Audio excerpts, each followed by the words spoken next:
Hey there YouTube, AJ here. And even though I know it's not popular because it doesn't seem like be a lot of people watching my videos on it, I like my Honda.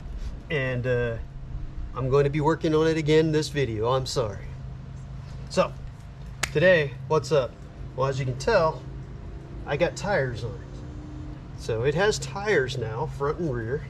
But right now, what I'm going to be working on is replacing this clutch cable that's kind of Bluetoothed right now. So we got a new one threaded through. We got to go in there and attach it. So we got to remove this cover. And I've covered this before, or I've mentioned this before, but these screws are not Phillips. They are JIS, Japanese Industrial Standard. So you want to use Japanese Industrial Standard screwdrivers for them, or you will just ream them out. Furthermore, you want to use one that is also an impact driver when you're trying to break them free. You put pressure on it and twist it, give it a whack. Hang on, I have to go up top here. Ow! That did not feel good. This is why a lot of people change these to Allens. Come on. There it goes. Alright. So, that one's loose. I got a bunch more to go. And I got to take off this shift lever. So while I'm doing all this to get this cover off, you hop in the Wayback Machine and take a look at the quickie version of me getting these tires changed over. And then we'll be back together.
Well, I got the screws out, but I can't take the cover off because it hits the foot peg. So we got to take this assembly off.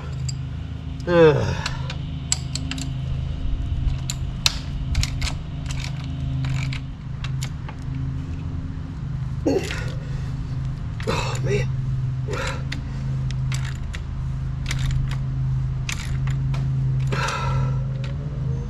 Nope, it's turning.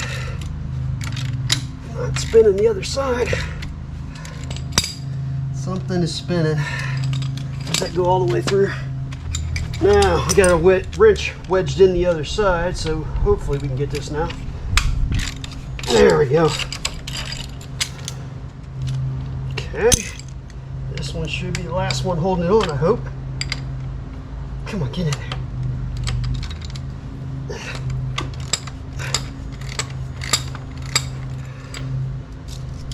Okay. There's that. Now, hopefully this will come off. Like so. And there's our clutch wire. Get some goop out of this.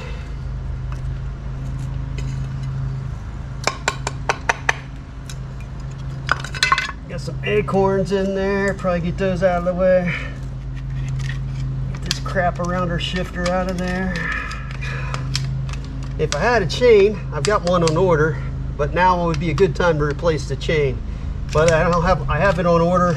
I don't know when I'll get it, so we're not gonna worry about it right now. It's easier if you have access to the front sprocket, but there's ways around that. Now, clutch comes unhooked from this pretty easy. You just take this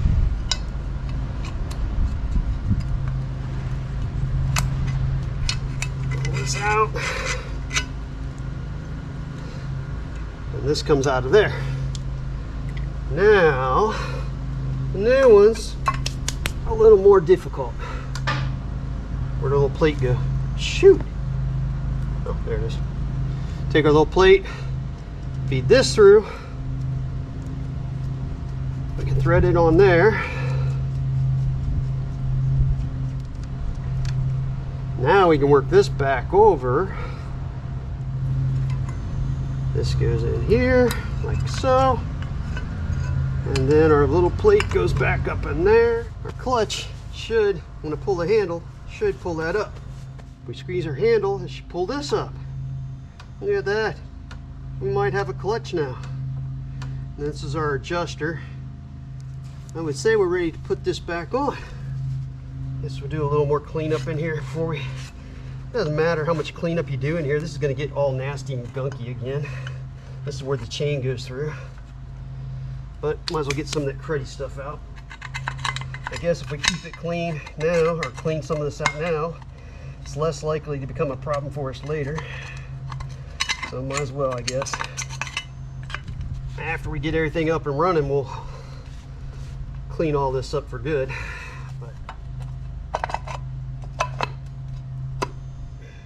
Choke still isn't free. I've got the carbs freed up, but I don't have the choke freed up. I might have to pull the carbs and do a bit of a refresh on them. I am cleaning up these screws before I put them back in, and I am not cinching them down tight yet. Just snug for now, in case we do have to take these apart. This one has a little galvanic corrosion on it, so we're going to go take this for a ride on the wire wheel. I'll be right back. Alright, she looks better now. Now this next step's a little risky, because if you look here, we can see this has been twisted a bit, and it really needs to be straightened back up. So I'm going to go throw it in a vise, grab it with the big crescent wrench, and see if I can't straighten that up some. There is a fair chance I'll be looking for another shift lever after this, because it may break. Let's hope that doesn't happen. Here goes nothing. Wish me luck.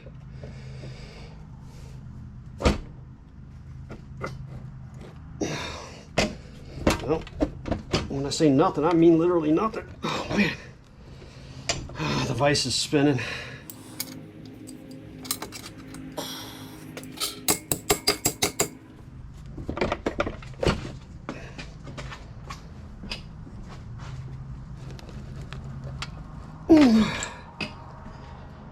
I think I got it a little bit straighter.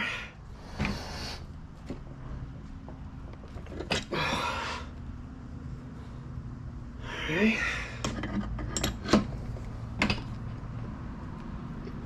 All right. Let's go see how that fits. It's better, I think.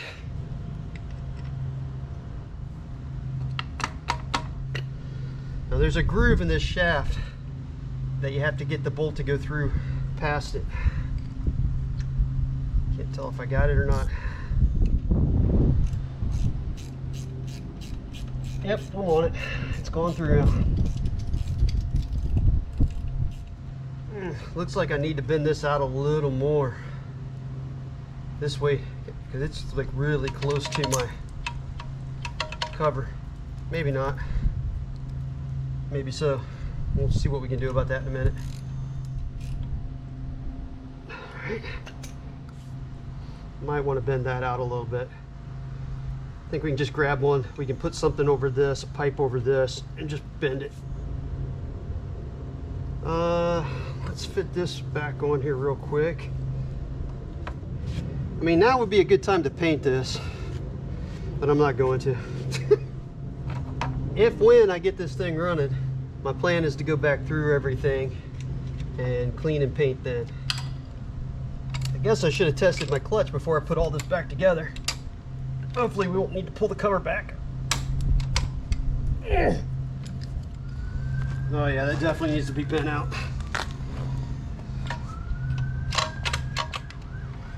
Okay, we're in neutral right now. Definitely needs some adjustment out.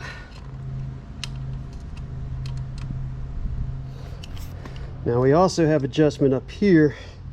We're going to adjust this out. It's starting to grab now. Feels pretty good. Let's see, are we in gear? All right, we're in first gear now. Pull in the clutch, and we got no clutch. Now, there is also the possibility that the clutch is frozen together. That has happened before on these bikes. So I might have to try to get it broke free. And I have a feeling that's what's going on here. I got a pretty good feel on the clutch lever itself, but it is sticking. So there's a couple different things we can do about that. We can get it neutral, that's fine, so we can get it started, get some heat going through it. A lot of times they'll break free on their own. What happens is the plates kind of rust up in there. Plus I can put this in 5th gear, rock it back and forth, and hope that they might start to break free. Worst comes to worst, we got to go in there, take the clutch apart, and then fix that. But for now we're going to leave it. I think the clutch lever's adjusted okay. I don't think it's in the adjustment at this point. I think it's in the clutch pack itself is frozen. We'll deal with that in a little bit. Now, the other big news on this bike. Let's go over to the other side. As I was saying, the other big news on this bike, check this out.